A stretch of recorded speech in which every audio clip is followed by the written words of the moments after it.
Hi, everybody. I'm Brittany Lewis, a breaking news reporter here at Forbes. Joining me now is New York Assemblymember Jaime Williams. Assemblymember, thank you so much for joining me.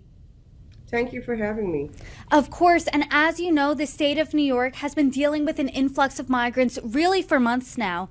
New York City Mayor Eric Adams said that close to 60,000 of the almost 100,000 migrants who arrived in New York since spring of 2022 are in city-provided housing or shelters. So to start off the conversation, when you hear that really staggering number, what's your reaction? First of all, that number, we've heard it's over 100,000. So for us, it's a moment where, what are we doing here? We're bursting at our seams. Where is the plan in place? We're concerned, and you're making, these numbers are making New Yorkers concerned. So that's hence the reason you're seeing so many things happening, the rallies happening, because people are just concerned about this issue and when is it going to stop. You used the phrase bursting at the seams. This surely seems unsustainable. So what is the plan here?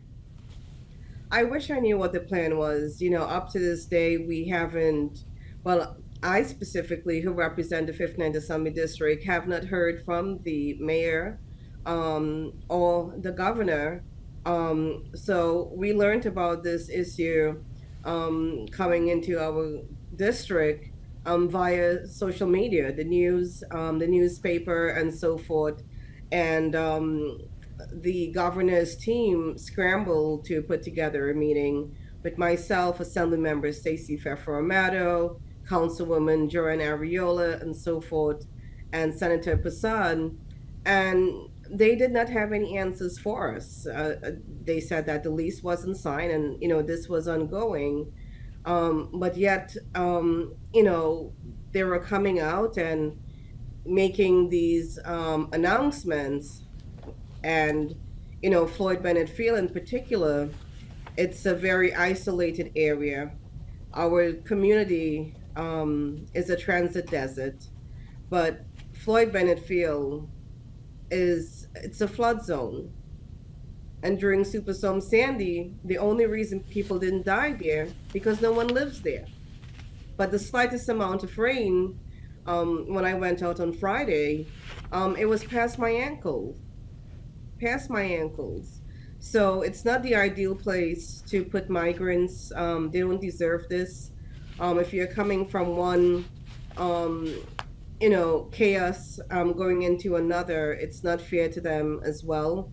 And I think there is a solution. The solution is the governor coming out at a flick of a pen and making an executive decision where the rest of the state can open up and absorb some of these migrants to take the burden off our mayor and take the burden off of our New Yorkers who are concerned.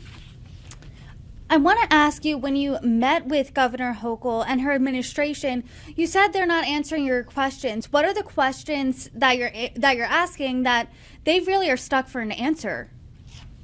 So we didn't meet with Governor Hochul. We met with her team, and basic questions like, is there an impact study? Are they aware that it's a flood zone? Are you aware of the 1972 law that was passed in Congress by Congressman Frank Brasco to permit housing from happening there? Even though this is not permanent housing, it's some type of temporary shelter that's being put in place. And what does temporary mean? Is it 45 days? Is it 90 days? What is it? Is this going to be like another City Island where all the tents were put up, and then when the rain came and the flooding came, they then took it down? So these questions were not answered.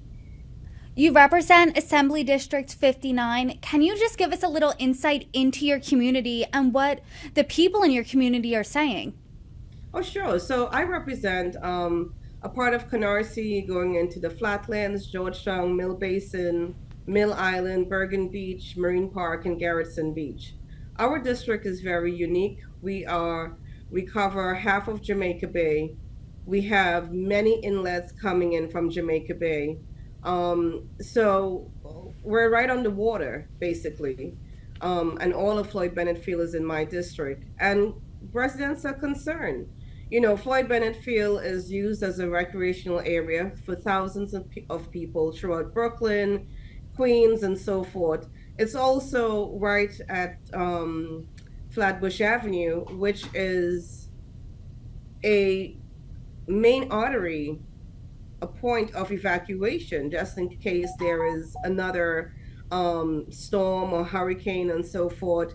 You know, all the folks from the Rockaways, that's their point of evacuation, heading all the way down into the highlands into Williamsburg. So when you have something like that happening, we're still in the hurricane season. Let's just be fair. I mean, Sandy happened October 29th, I believe. We're not even in September, right? A day shy from September. So basically, we're 2 months of the unknown, right? So who would you evacuate first? You know, so we can't be playing with people's lives here, people's safety. You know, it's 2 miles away from any type of supermarket. Um, it's just not an easy place to get to at all. Based on where these migrants are being placed, are you saying that leadership is maybe unwillingly putting them in harm's way or unknowingly? Well, I don't know if it's willingly or unknown, but that's why, as elected officials, myself with my colleagues have stood up to oppose this idea of them housing them or putting them up at Floyd Bennett Field, because we know firsthand the issues there at Floyd Bennett Field, and it's not the ideal place. And nobody wants them in their backyard, right? Let's be honest. But you know, we have to put them somewhere. And you know, could we open up some of these buildings that has been closed off, probably in the city or wherever else, abandoned buildings where infrastructure is already there? Probably we can go in, you know, invest into that and put the migrants there. I don't know. I don't know. But having people live on the streets and, you know, and then have own the shelter, then take them out from that situation to put them in an area. We also have to remember we're going into flu season. COVID numbers are rising. So could you imagine housing in a tent 7,500 um, you know, people just in that one area? It's a recipe for disaster. And even this summer alone, COVID is on the rise. But based on what you're seeing in New York, would you call this a humanitarian crisis right now? It is a crisis. It's a crisis. It is a humanitarian crisis, and we have to be very careful.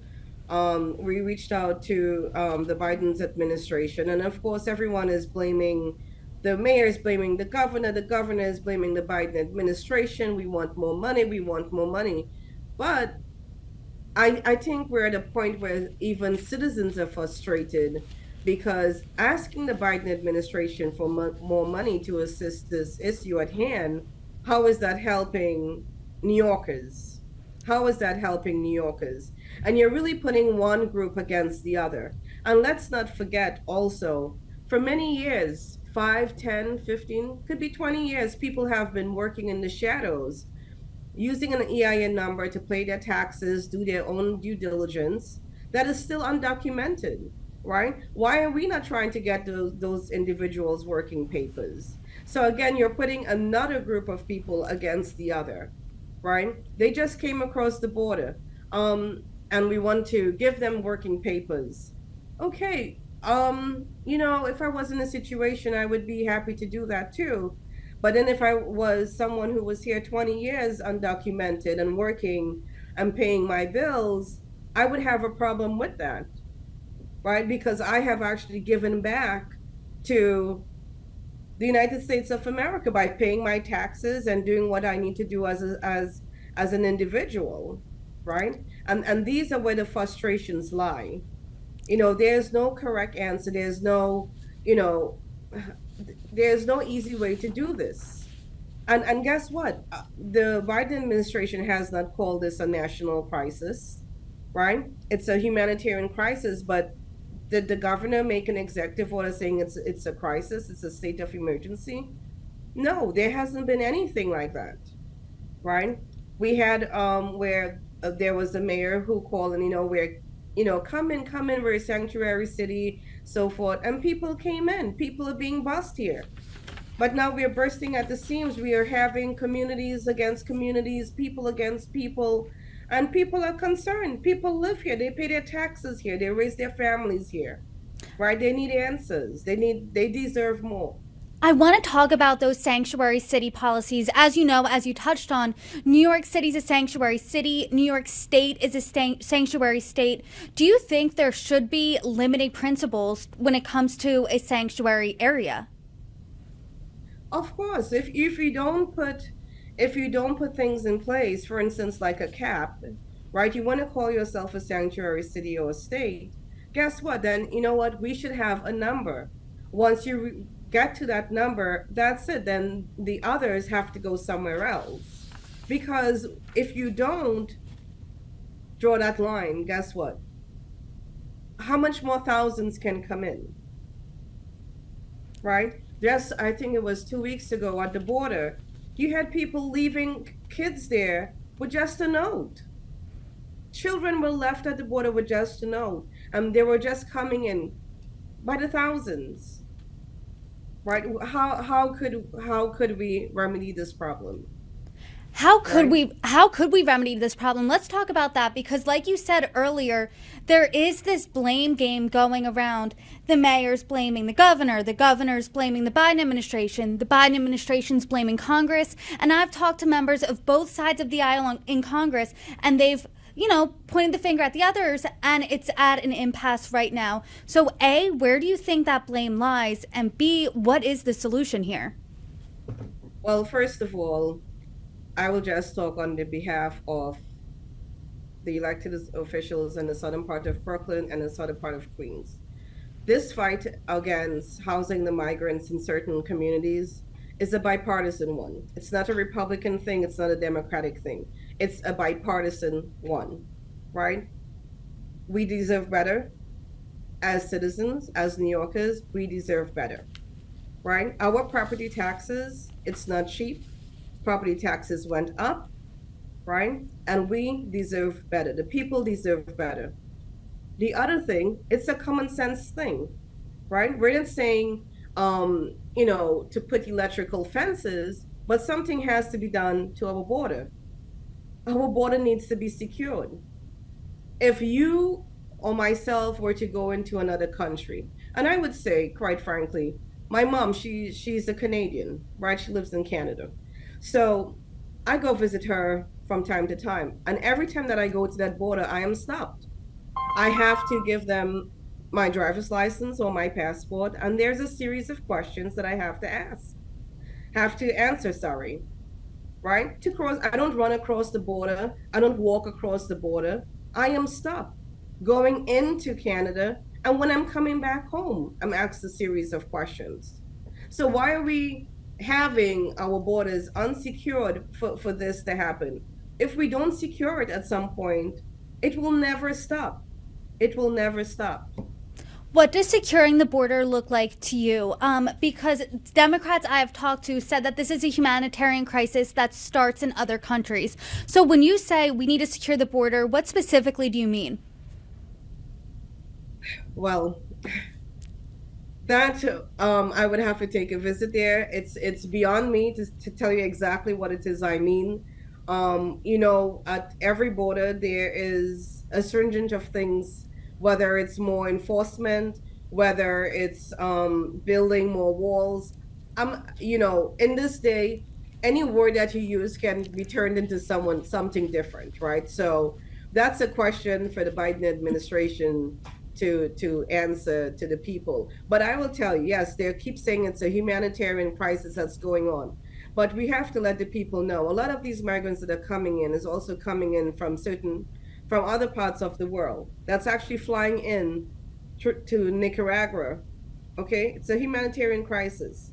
but they have the money to fly into Nicaragua, then to pay one of these individuals to get them through the border and so forth. So, yes, it is a crisis, but also we have to realize that some people will take advantage of this, just like everything else. This is not like, this is not like the Ukraine where, we have all this happening there. It's not. It's not. These people need to be processed, they need to be vetted. And the quicker they do that, it's better for our state. I do want to get your opinion on one number. Mayor Eric Adams said that this could cost the city $12 billion over the next 3 years if policies don't change. You hear that number, what do you think, and where's the money coming from? Well, I mean, it makes me cringe because there's no free money. There is no free money. Somebody has to pay for it, right? And for everyone who are homeowners, property owners, they've seen 2 days ago they got their property taxes bill, right? The taxes went up, utilities went up, water went up, everything went up.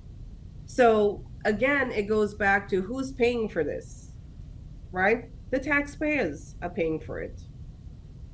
It's not, the money is not going to come and then it's just going to go away. That's why there's checks and balances. I mean, we just went through a whole budget where everyone is, trying to get the best that they can for the things that they care about, right? And then for the governor to come out and have money.